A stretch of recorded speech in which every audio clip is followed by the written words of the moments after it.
Hey guys! Welcome back to my channel! Here we are in my bedroom, kagaya ng na-mention ko sa aking previous vlog. I hope you enjoyed this dahil ngayon, eto nga, andito tayo sa room ko and I'm going to show you how I styled it with plants.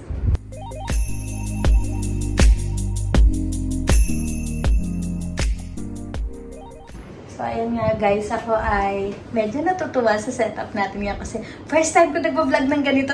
Look at this! Magsimula siguro muna tayo sa may pintuan na. So, when I walk into my room, ganito siya.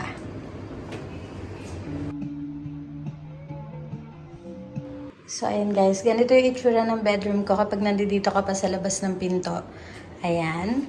So, we're going to go in slowly para makita nyo what I walk into every day. So, ayan guys, pagpasok nyo ay makikita nyo agad tong aking dresser. Ayan, parang dresser drawer na andyan syempre yung mga clothes ko. Some of my clothes, I don't have a lot of clothes because I'm minimal-ish. So, you can really count sa 10 daliri nyo ang mga damit ko. So, there. Ito yung aking shelf. This is not really a shelf, guys. Well, technically, siya ay shoe shelf, shoe rack. Pero ginawa ko siyang ganyan. Instead na ilagay lang sa floor, I have put it on top of the dresser para, ayan, meron akong konting shelving na nagaganap. And here, I have some plants. Ito, nilagay ko sa baskets yung mga abubot ko. So, here, I have my, mga tech eme-eme. Andyan yung aking GoPro, mga batteries, mga kung anik-anik lang. And then here are some, mga abubot ko din yan na lagi kong ginagamit. So, ayan, nandyan. And here I have a calathea.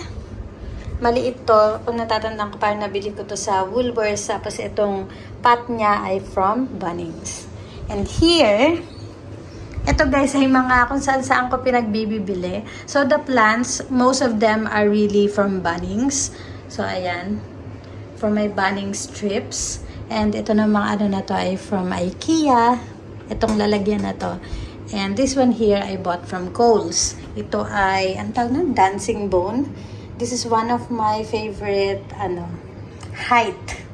Succulents na may height. Pag gumagawa ng mga arrangements, ganyan, that's my favorite. And here, I have a fish. Kasi naisip ko, guys, na I want to bring more life to my room. So, what I did is fish. Naghanap ako ng fish. I have two. I have a blue and a red one on the other shelf. So, ayan, nilagyan ko lang ng turtle na blue din. Tapos, itong itong light na to, this was from my son's bedroom. Ayan, sa anak ko yan. And when he moved out, hindi niya na dinala. And for some reason, I kept it. And ngayon, ayun, nagagamit ko na siya. Ayan. Ayan si Blue, ang aking fish. And here, I have a plant na nasa water. This is Song of India. And Syngonium na galing kay Ate Elsie. Ito naman galing kay Penny. So, ayan. Yan po ay hindi ko binili. At dito, sa aking shelf dito sa gilid, ay meron akong rubber tree dito sa taas. This pot, nabili ko lang ng $1 sa Salvos. You know guys, I really love going to thrift stores, yung mga second-hand shops. Kasi doon ako namimili ng mga decors. Ito sa, din to, parang $3 kaya ata nabili ang isa or $2. Sa Salvos. Yan, malapit dito sa amin. Mahilig ako bumili ng decor sa mga ganon. Though, meron akong mga pieces na medyo mahal kong nabili. Like this one. Ayan, sobrang cute niyan. Ayan, hindi ko na sabihin kung magkano siya nabili. Pero, I normally wouldn't spend on something like this kasi kaya namamahala na ako. Ayan. And here, syempre, andyan ang ating ayan po ang pabango ko. Forever and ever, amen.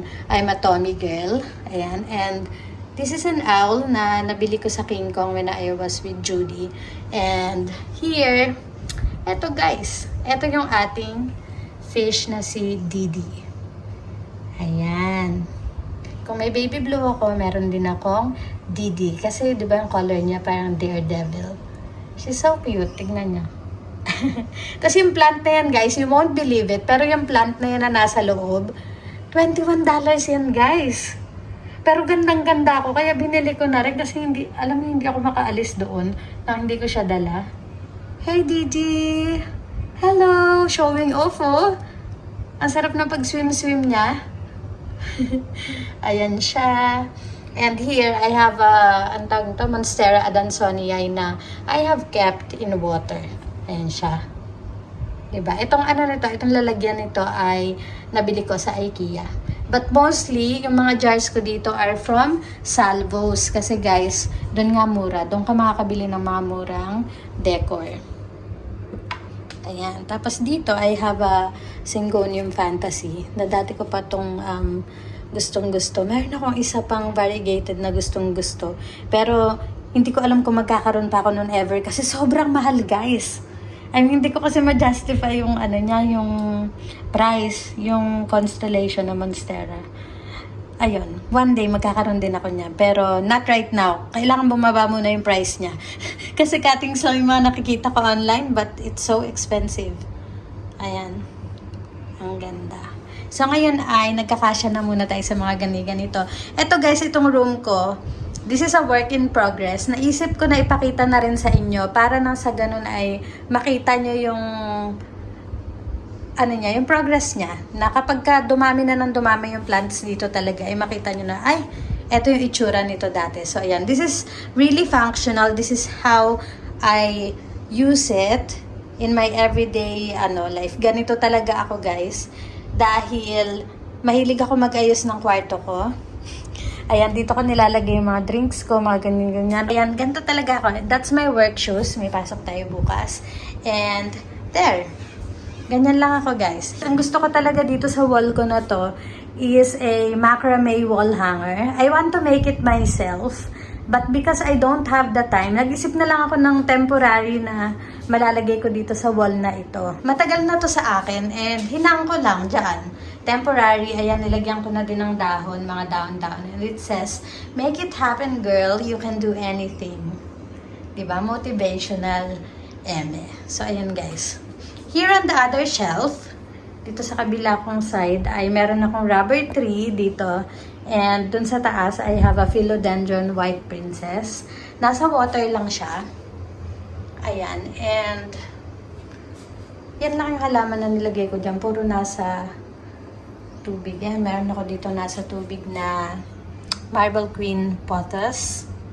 And nakukuyutan ako sa mga lalagyan. Again, that's from Salvos. And here I have an alocasia. Ginawa ko talagang parang sanctuary ko yung aking bedroom.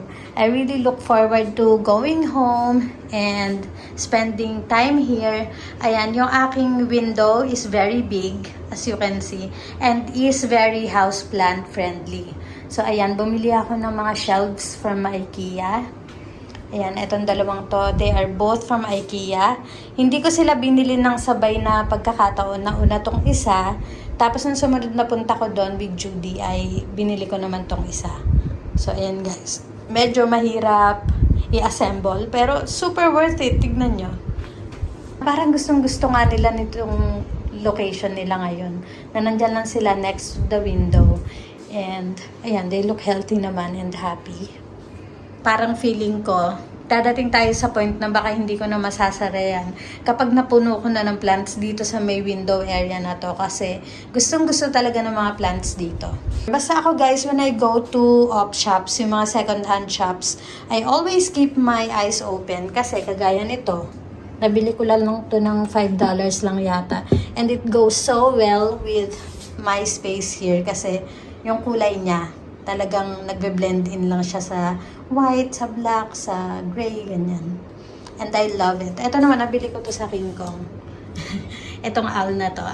So, ayan siya guys. And bago pala ako nag-start mag-vlog, binuksan ko yung aircon kasi sobrang init. But mind you, hindi ko yung binubuksan ng matagal kasi I'm so scared for my plants. Baka mamaya merong plants na hindi siya gusto. Kasi di ba ibang plants gusto parang humid, ganun. Eh, baka pag malamig, baka mamatay.